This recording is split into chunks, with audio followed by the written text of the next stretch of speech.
Well, your words and your illustrations are so adorable, and the story is so cute. And your first book was Hey Goose, What's Your Excuse? Can you tell Mhm. us a little bit about that? Yeah, so the idea came because my youngest, um, I don't want to say he was stubborn. He just liked to do things in his own time. And you'll see that a lot with kids. Either it could be just, they're being independent, right? And they're trying to make their own way versus some kids, it's more of a fear and the nerves about trying something new. So it was sort of that marriage of those situations. And like I said, our youngest was very, um, he didn't want to ride a bike. And his older siblings we'd go camping and pack up all the bikes and they'd take off. And my husband and I would say to him, you sure you don't want to learn how to ride a bike? And finally, I just looked at my husband and said, you know what? He's going to do it in his own time. And that's really where that idea for Boone came along. He's this little gosling and he has a wonderful family, supportive family, and they know they're trying to support him, but in a very subtle way, knowing he's going to do it in his own time, but also knowing that it's scary to try new things. It's intimidating, the unknown. So working with Boone and trying and how kids can have such vibrant imaginations, I started thinking, okay, so if his family is doing something that he doesn't want to do, and in this case, it's crossing the pond. Once they're out of sight, that little imagination kicks in and he starts coming up with all these wild things that his family are probably doing across the pond. And then that's sort of the motivator to get him to see what's really happening over there. Well, and he has some additional pond friends that he has some discussions Yeah. with too. Yeah, so it's those subtle little, those gentle, encouraging, people along the way that you have in life, if you're lucky.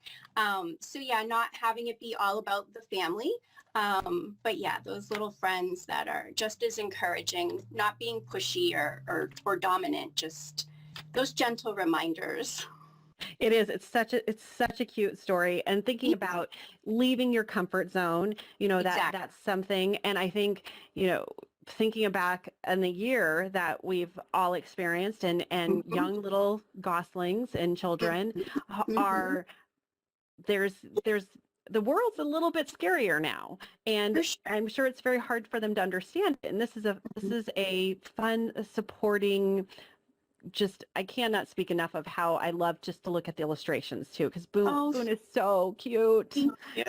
Yeah, I really do hope, and as a parent who read to her kids a lot, I always like the stories where you sort of got something from them too. It was just that subtle kind of takeaway that I think this also has for adults, because I do think, as you were saying, it's in trying times, it can be difficult, but even in the best of times, there can be a hesitation to try something new. So no matter what the age, sometimes just taking a chance, or even if it's something small and getting outside your comfort zone can be a good thing. And experiencing new things, because Exactly. as kids are developing, we take these things for granted, that they're going to want to do this. But think about Mhm. how, it's a great opportunity to, when you're recognizing that in a child, Mhm. to be able to have a conversation about Boone the Mhm. goose rather than them. And then you can turn it into, well, how would you feel if you were Boone? And Right. that's such a great way to do the story. Oh, thank you. And it was nice too, because with the Boys Town books, they have those well, the activities, I can Hmm. create some activities that can also help reinforce that. So that was a lot of fun. I'd never been able to do that before. So I enjoyed coming up with activities that could be good in the classroom or at home, as well as just in the back of the book, having those wonderful like questions that you can sort of, it's almost like a book club for kids and be able to really dig a little deeper in the story. So I really liked that it had that added benefit too. Yeah, and definitely, when we think about with reading is so important anyway, just for vocabulary development and everything. But then adding in the cute, the imagination, as well as the social skill teaching, and then taking it that step beyond, because when you add in the social skill teaching, it's so important for then the activities given the opportunity to practice. Exactly. And it's going to take some kiddos a few times to get it and revisit it. Exactly. And I think, again, it's just that positive reinforcement, that I think if you get that at a young age and you surround yourself with that, it just carries through in life, because no matter the age, we all could use that and need that, you know, in our lives. So yeah, I definitely like putting forth, just something with a little positive spin to it. Well, and I love Boone's motivator as donuts.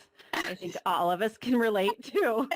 Again, it was just trying to find. Well, it's funny in my critique group. This was a book that a picture book dummy it started as, and getting feedback from everybody, and everybody loved the donut angle, and that truly is my children. You know, we're not it's all in moderation, right? But that would be the big treat, that their pop-up or their dad would get them the donuts with the sprinkles and all the fancy donuts. And so I love that about when you can write your own story and you're gleaming things from life, that you can add those little fun elements that I do think most kids would relate to. And plus, they're just fun to draw. I mean, you can draw all these colorful donuts.